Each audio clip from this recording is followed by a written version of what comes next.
Eux, ils marchent par la foi et non par la vue. Mais moi, je vous conseille vivement de marcher par la connaissance scientifique et historique, notamment celle de nos ancêtres kémites, par les cinq sens et par l'intelligence. Abou Abia.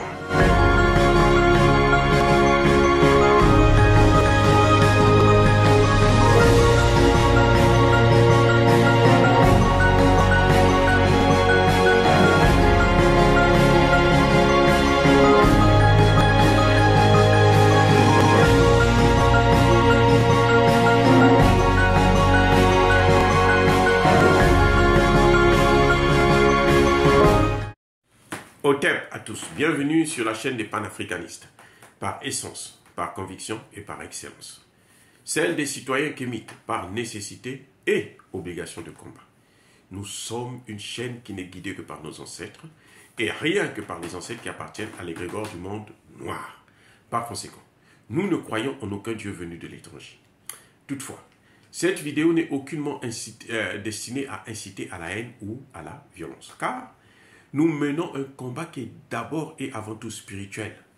Ensuite, il est politique, géopolitique et géostratégique contre l'impérialisme, le colonialisme, le néocolonialisme et l'endocoloniat. Sur la base du principe fondamental que nous avons hérité de nos ancêtres kémites, qui est celui de la Mahat, c'est-à-dire solidarité, vérité et justice. Vous êtes donc en droit de connaître la vérité et nous avons l'obligation de vous dire la vérité et rien que la vérité, afin que justice soit rendue au continent africain. Et ça, c'est notre modeste contribution dans cette noble lutte en faveur de la souveraineté, la dignité, la solidarité et l'unité africaine. Ça, c'est ce qu'on appelle le panafricanisme. Oui, bien-aimés frères et sœurs, nous allons parler du processus de paix en Côte d'Ivoire.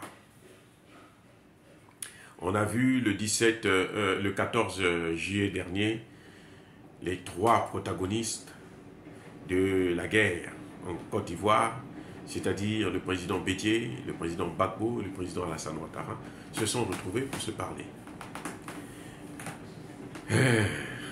Oui, c'est bon signe s'ils se parlent déjà. C'est déjà très bien. C'est déjà très bien. Mais est-ce que c'est ça le processus de paix? Est-ce que c'est comme ça qu'on va aboutir au processus de paix? Je n'y crois pas. En tant que docteur en sciences politiques, spécialiste, créateur, inventeur de la théorie de la justice transitionnelle, parce que visiblement, il faut la justice transitionnelle. La justice transitionnelle, c'est cette justice qui est entre l'impunité, la lutte contre l'impunité, et puis la réconciliation nationale, via la recherche de la vérité. C'est comme ça que j'ai défini la justice transitionnelle, que j'ai inventée moi-même.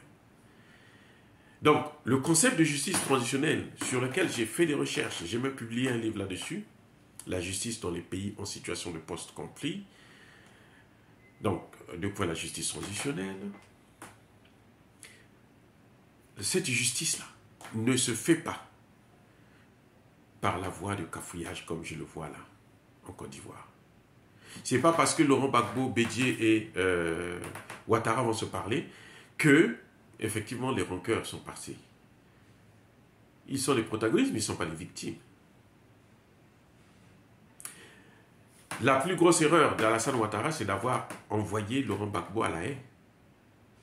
Parce que Laurent Gbagbo est allé à La Haye à la demande d'Alassane Ouattara. Puisque la Côte d'Ivoire, au moment où Laurent Gbagbo a été arrêté, n'était pas signataire du traité de Rome portant la création de la Cour pénale internationale. Donc, aucun ressortissant ivoirien ne pouvait aller à cette cour.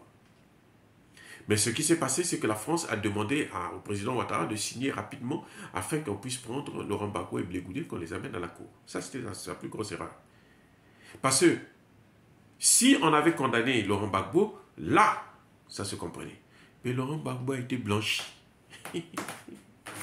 Ça veut dire que les 3000 et quelques personnes qui ont été assassinées, qui ont été tuées, pour lesquelles Laurent Gbagbo a été envoyé à La Haye avec Blé Goudé, et qu'ils ont été reconnus non coupables, les victimes, et plutôt les auteurs de ces crimes, continuent à courir.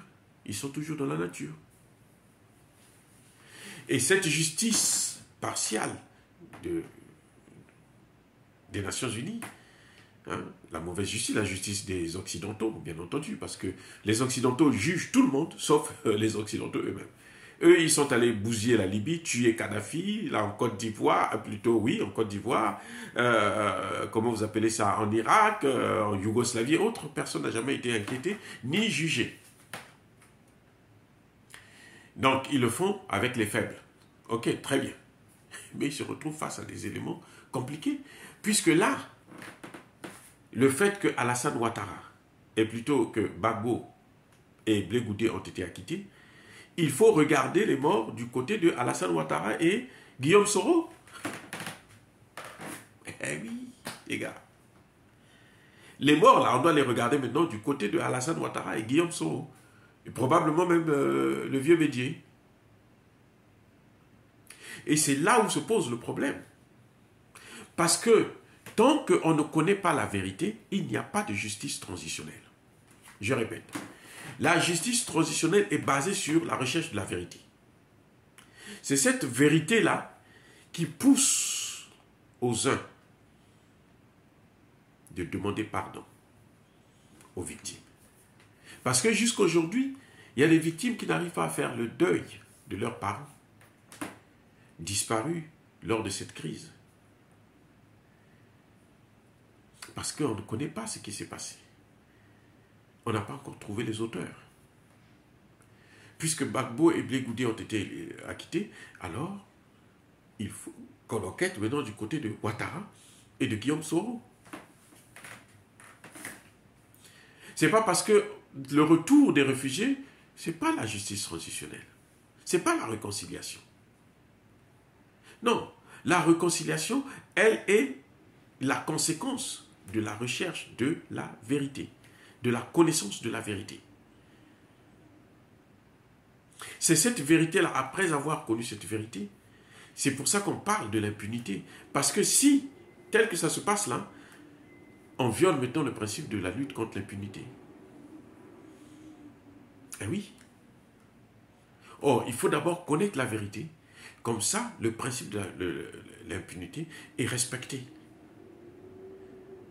C'est maintenant les deux parties, les victimes et leurs bourreaux, qui demandent une amnistie générale, décrétée maintenant par le gouvernement. Dans mon livre, c'est comme ça que j'explique la justice transitionnelle. Il n'y a pas de justice transitionnelle sans la connaissance de la vérité. Et ce qui est encore plus compliqué, c'est que dans le cas de la Côte d'Ivoire, où l'armée française est rentrée à tuer des populations autour de la présidence de la République, mais il faut sortir son rôle. Eh oui, Guillaume Soro et Alassane Ouattara doivent dire quel a été le rôle de la France. Comment la France les a utilisés pour en arriver à cette crise, pour arriver à enlever Gbagbo du pouvoir. C'est ça qui est important. C'est ça qui entraîne. On ne cherche pas cette vérité pour punir. Non. Parce qu'on ne peut pas punir tout ce monde-là. On cherche cette vérité pour soulager les victimes. C'est ça. Pour que les victimes puissent faire le deuil, il faut qu'ils connaissent ce qui s'est passé exactement. Pour que les victimes pardonnent, parce que la lutte contre l'impunité, ça devient respecté à partir du moment où ce sont les victimes qui pardonnent leurs bourreaux. Pour que les victimes demandent à ce que l'État puisse créer une amnistie, publier une amnistie internationale et générale, il faut qu'ils puissent connaître la vérité. C'est aussi simple. Et il faut qu'ils puissent être dédommagés. Parce qu'à partir du moment où l'État connaît la vérité, maintenant l'État rentre en jeu. Commence par dédommager les victimes. Et maintenant, les victimes demandent à ce qu'on puisse pardonner. Et ce pardon-là, c'est ça qui entraîne l'État à prendre une loi d'amnistie générale pour annuler tous les crimes qui ont été commis. Et les populations repartent ensemble et ils reconstruisent leur pays ensemble. Sans ça, ce n'est pas la justice transitionnelle. Et si on ne passe pas par la justice transitionnelle, il n'y a pas de résolution de la crise restera, elle va continuer. Les gens vont se regarder en chien de faïence. Eh oui, les leaders peuvent se rencontrer, boire du champagne, se raconter des histoires, sourire, être contents aux yeux et au su de tout le monde. Mais ça, ce n'est pas la vérité. Et tant qu'il n'y a pas la vérité, les populations, les victimes ne pourront jamais pardonner. Eh oui, les victimes ne pourront pas pardonner.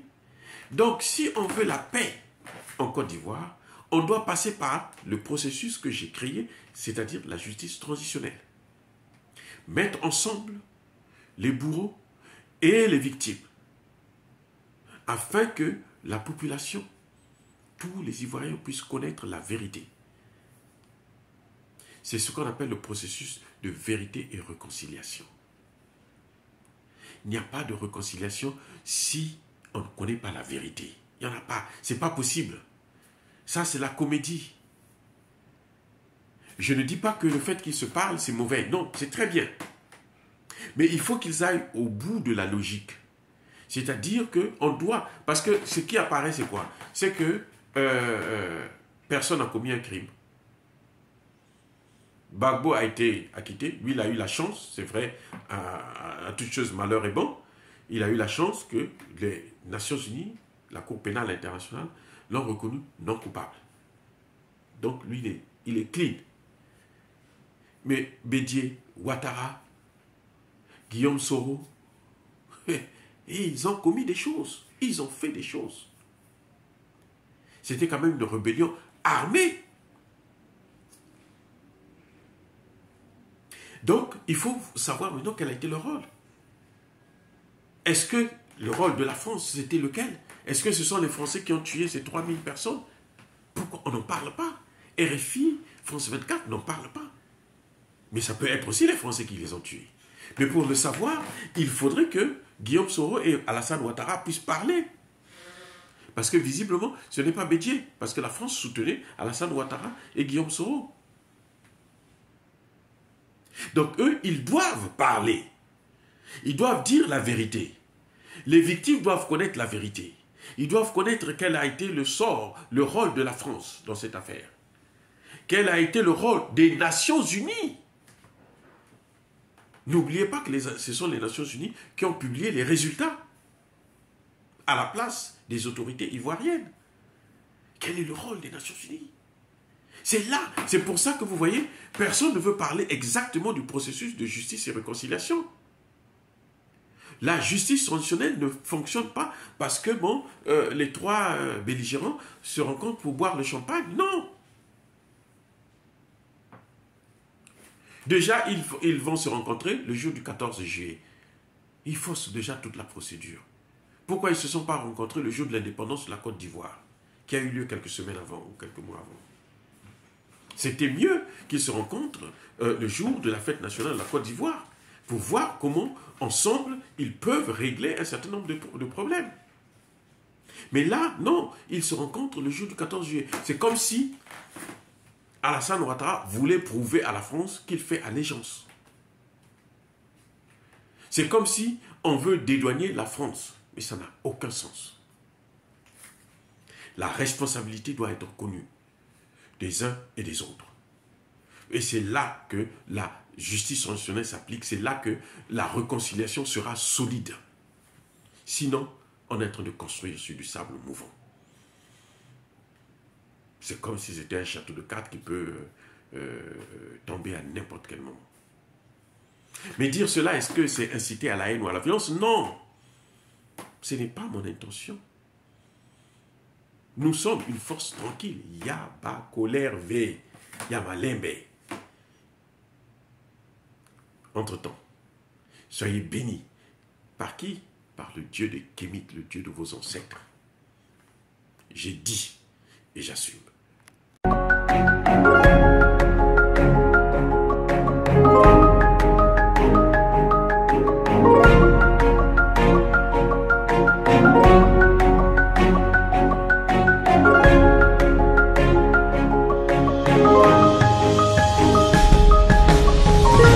Bien-aimés frères et sœurs, vous connaîtrez la vérité et la vérité vous affranchira. Ça, c'est pas moi qui le dis, c'est la Bible qui le dit. Mais moi, je vous dis mieux. Vous connaîtrez la vérité historique, notamment celle de vos ancêtres kémites, et vous aurez une vision globale de ce que c'est que la vraie souveraineté politique. J'ajoute, vous reviendrez à la spiritualité africaine ancestrale et vous comprendrez les enjeux de l'indépendance économique. Et pour terminer, vous accepterez votre identité culturelle kémite et vous obtiendrez deux choses. La première, c'est la paix. La seconde, c'est le développement, à une condition. L'unité de toute l'Afrique noire, l'unité de tous les Noirs du monde entier.